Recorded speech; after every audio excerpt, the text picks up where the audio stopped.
Morning, guys. 30th of June. We're Signal Centre Talking Ball. I'm Joe Neighbour, joined by Ian Coleman and Steve O'Hare. Morning, guys. Good Morning. morning. How are we doing? All right. Okay. All Yeah, set for fair some to. Go on, sorry, Ian. No, I was going to say fair to middling. Okay, good. All set for some month-end shenanigans. Oh yes, very much so. I'm Um, looking at selling FTSE a little bit higher. okay. I mean, indices are off to a little bit of a weaker start today, aren't they? Across Yeah, the board. overnight news, isn't it? Which is what? Um, China has approved the new laws on Hong Kong, security laws, Okay. which is going to upset Trump somewhat, I do believe. Everything China. upsets Trump, doesn't it? Yeah, I suppose so. I think he's going to upset the people of Hong Kong as well, to be honest.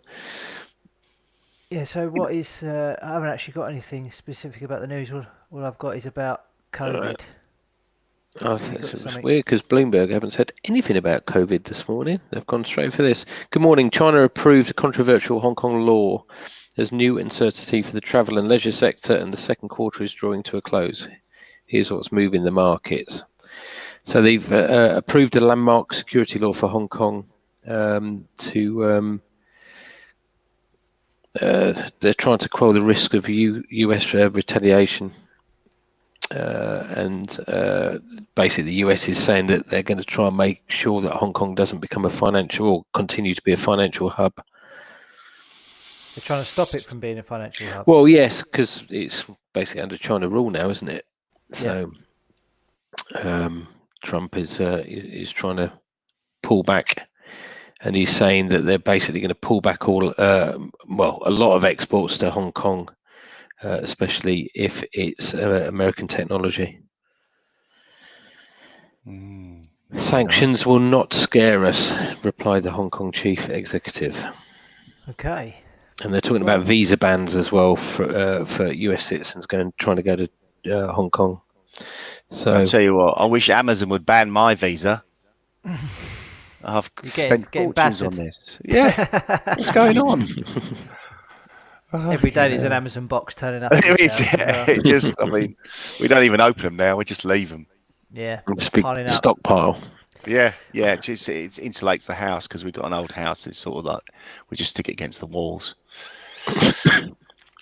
So stocks yesterday rallied a little bit, and that was apparently on the back of the fact that the US cases fell below 40,000. So it was, I don't know, 39,990 or something, and they're happy with that. So stocks are going back up again. Have you seen the one-day infection rate for? I mean, it's only on a long-term chart. I saw it yesterday for the US, and obviously it goes up dramatically, like we all did in sort of March or whatever, and then it sort of flatlines. And then in the last sort of couple of days and weeks, it's gone up dramatically. Is this the UK? US. US, right? Okay. US. Yeah. So Leicester's been locked down, hasn't it? Shutting schools and shops. Yeah.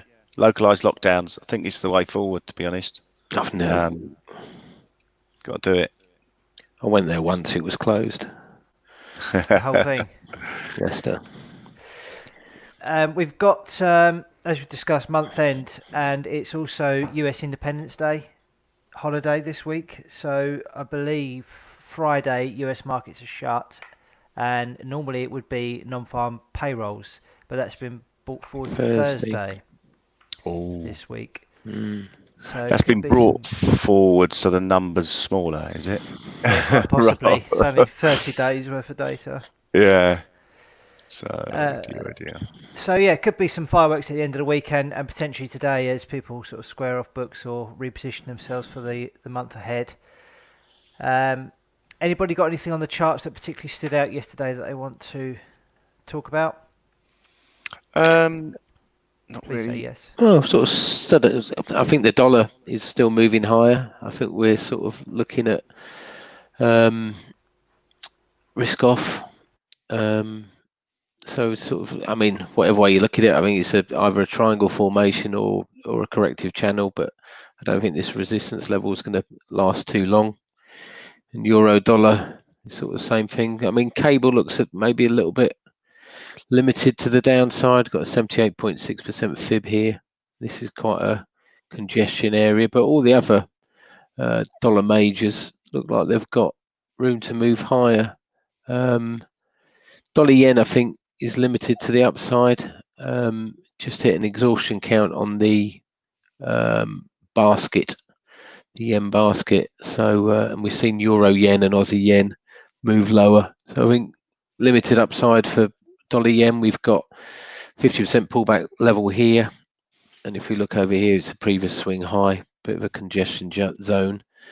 And Aussie yen, I was looking at this morning because I was just wondering which sort of yen pair would be favoured. Is this a channel formation or is it a flag? Obviously, that will only be confirmed with a breakdown here. So I just think it looks a bit negative for risk off. Sorry, today. I think we're going to see a move lower in yen pairs and a move higher in the dollar index, basically. Cool. Looking at dollar Swiss, just a fairly interesting level at the minute. We're approaching a previous swing high and trying to break above it, but possibly a bit of a failure happening there. So that's something to look out for. That's obviously contrary to what you're suggesting, Ian, about dollar having further strength, but just something that flagged up on my charts. Steve, have you seen anything? Was that National Bank yesterday, by the way? Because all the Swiss pairs took a decent rally, didn't they? I don't know, to be honest. I did notice that there was quite a move in some of the Swiss pairs, though. Yeah. Sorry, Stevie. Yeah, no, that's right. Yeah, I just sort of like, this is the weekly chart on euro dollar, and it's like shooting star city. So I'm still sort of a little bit negative. We've broken down through this upward trending support line from May, sort of like last couple of weeks in May, and support around here, and it's under pressure. I think we need a clear break of 111.67 to see this carry on, this move carry on further down further.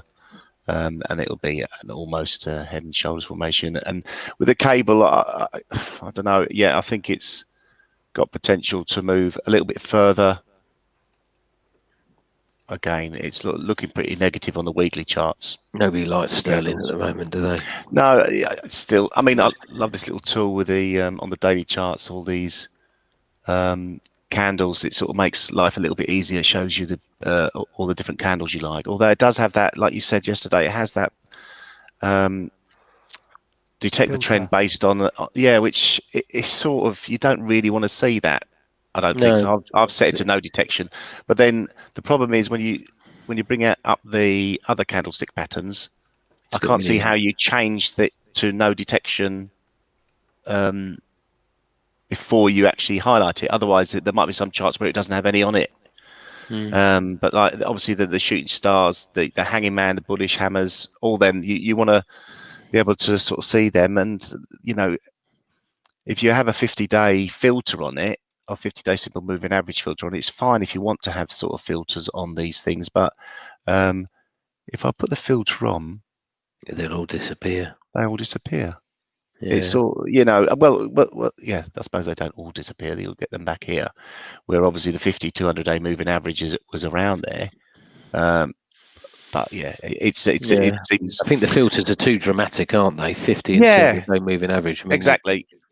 I mean, I think for longer term traders, it's ideal, but for the short term, you know, the sort of like what's happened in the last 24 hours or last week or so, you want to see these engulfing candles. They're quite important, and the pin candles, the pin bars. Apart from that, Euro sterling obviously broke up higher again, pushed a bit higher. Again, I don't know how much it's got on the upside, but. Looks firm. Euro yen, I'm still looking to buy a dip. It's still being supported by this trend line. Copper's trading around the 270 level, and that for me is a bit of a line in the sand. And I think with the equities, sort of their sort of recovery yesterday, it seemed to lead to a bit of recovery in copper. But I think the 270 level is a nice level to fade this move with quite a tight stop. So it's a very good risk reward area. Silver, I'm still looking to buy a little bit of a dip. We've been capped by the levels just above $18. So apart from that, it sort of it feels a little bit of just a waiting day. Are we going to get a turnaround Tuesday? It always goes up on a Tuesday. That's how we used to trade it on the floor. It always goes up on a Tuesday. Doesn't matter what you traded. And it's sort of like you're normally right at some point during the day, it would go up, whatever it was.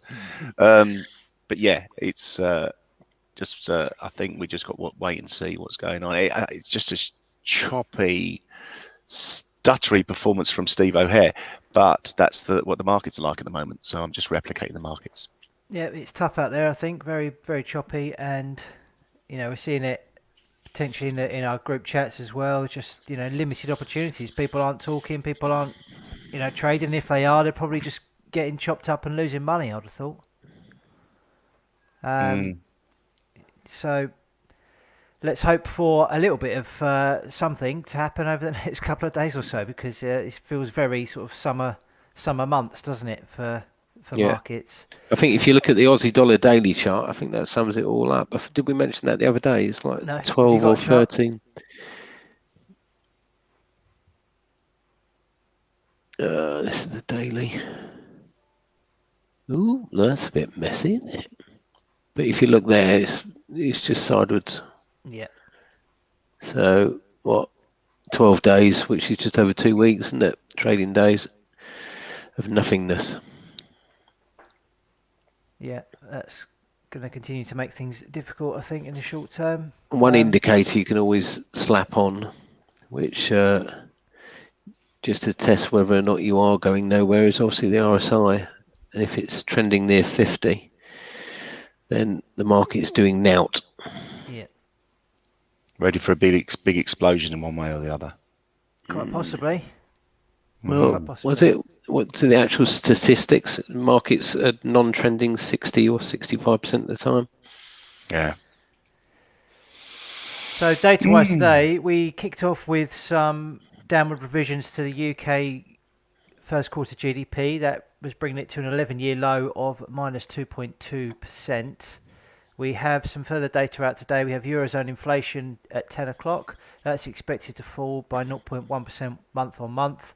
We then have US Chicago PMI at 245, and then we have US consumer confidence at 3 o'clock, which is expected to rise to 90.1. So there could be some movement on the back of that number around about 3 o'clock this afternoon. If you're trading US dollar pairs or anything related to US dollar, which most things, of course, are. Gun to the head yesterday. Not much to talk about on there either. More chop.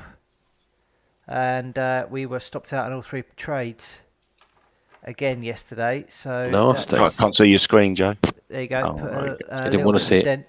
No, there was nothing to see. I was trying to hide that.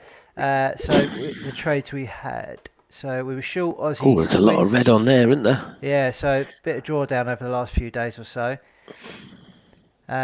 Short Aussie Swiss, that was actually 2R up at one stage, but got stopped, as did the short on oil and the long on sterling Swiss. Yeah, my pain was very quick. We need to get back on the horse with this. Let's get some winning trades picked, shall we? Who's got one for us? Well, I was just going to go against you with dollar Swiss, maybe, or go on, then. No, I'm going to go with the dollar index. I think it breaks this formation higher. I can't see any technical reason why it won't. The R's not particularly great. I'll have to stick it under there to make it worth my while. I mean, obviously buying dips is the favoured trade, but I shall go for it now. 97.61 long of DXY, targeting 98.28, stop at 97.37, 2.79R. Okay. Steve? I'm going to go for selling this copper. I'm selling a break on the intraday trade, so I'm going to go with that. I think it's a good risk reward area to get short. And what's the price now? 268.97.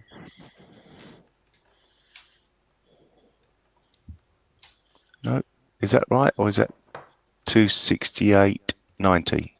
No, 268. 269. There you are, 269.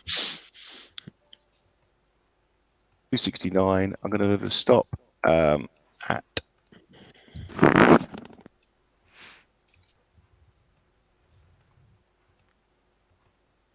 I'm going to stop there at 270.50. Target a move down to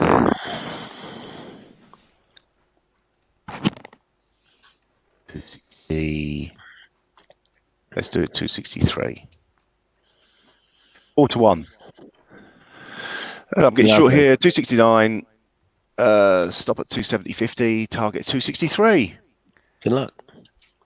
Okay, I'm trying to find something that doesn't mean that I go against Ian, but the only thing I can find that I really like is this dollar index trade. I mean, I'm with you. I think that it is potentially going to break out. You know, this is the hourly chart, and I think there's a bit of a bottom pattern forming here. But just, I can't ignore the intraday chart and the 60-minute chart, and the fact that it's failing to break above this previous swing high here. And as a result of that, I'm going to set it at 97.59 with a stop just above that high at 97.74, and going to target a move down here somewhere. Let's go 97.20. I'm not going to say good luck, obviously. 2.6 R. Just to reiterate what the talking bull trades are is, the gun to head trades are, is just we're sort of put under pressure to call a trade live, which may go against or go with our intraday trade ideas that we posted a few hours ago. Normally, if they go against them, it's we're looking to, if we're on the intraday trade, we're looking to buy a dip. Sometimes we'll sell the trade idea on here or sell the same asset on here, looking to target that dip level. We very, very rarely would go completely against the run of play unless another analyst has written the other trade idea. But there's always two opinions in the market. There's always a high, there's always a low, there's always two trade ideas that are perfect. That's the disclaimer. Absolutely. Yeah. Thanks for that, Steve. As you say, it is just, under time constraints. We don't get a lot of time to look at these charts to sort of make a call right now, and so far they've been pretty good. So let's hope that continues. Sometimes it sort of like shows you that you shouldn't be trading. Just you should step aside.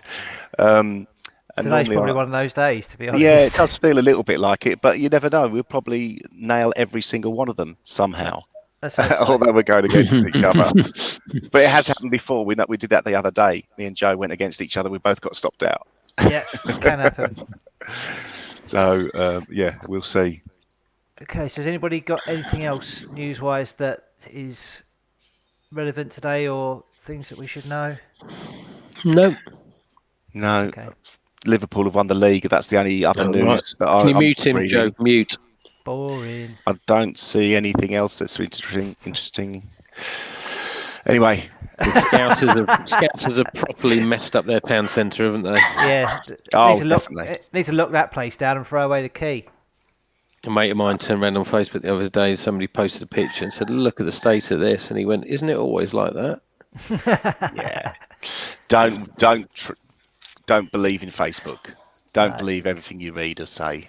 Talking about Facebook, have you seen all the companies putting their advertising on Facebook? Are they? What? Yeah, there was. Shares went down 8%, didn't they, the other day? Was it yesterday or Friday? Hammered.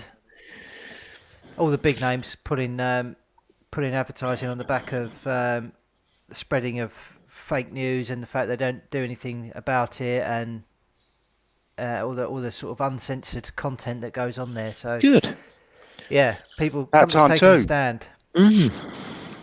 I'm looking forward to reading this report that Bogdan kindly sent through. London spins out of control. Met Police abandon the streets. Lucky we live outside London. Yeah. All right, we'll have a read of that. So, have a good day, everybody, and best of luck if you're trading, and we'll speak to you all tomorrow. Cheers. Enjoy. Goodbye. Cheers, Bye-bye. lads. Bye.